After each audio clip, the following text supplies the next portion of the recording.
Bu videoni BMW nomer 1 deb yurgan yaqinlarga tashab qo'yinglar. Hozir men sizlarga Mercedes 5 ta modelni sanab beraman. Mercedes olib haydagingiz kelib qoladi. Birinchi modelimizda bu Mercedes haqiqatan ham premium darajaga olib chiqqan W140 S klass mashinamiz. Prezidentlar, biznesmenlar, mafiyozliklar ham aynan shu mashinada yurishgan.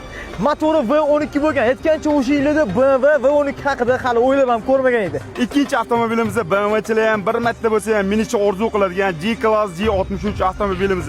Ya'ni Gelandewagen. Bu avtomobilimizni tog'li hududlarda ham, cho'lda ham, suvlarda ham yuradigan yagona legendarniy avtomobil. Uchinchi mashinamiz Mercedes CLS 63 Banana kela. V8 motor bilan o'sha yilning o'zida uncha sport karlarni ham kerak bo'lsa, mazasini qochirib qo'ygan sedan kuzovdagi qo'rqimchili maxluq BMWchilar banan deganda motori necha ekanini qiziqib qo'yadigan yagona versiyaga ishongan model hisoblanadi. 4-modelimizda Mercedes texnologik yutug'i W222 model bo'ladi, okalar.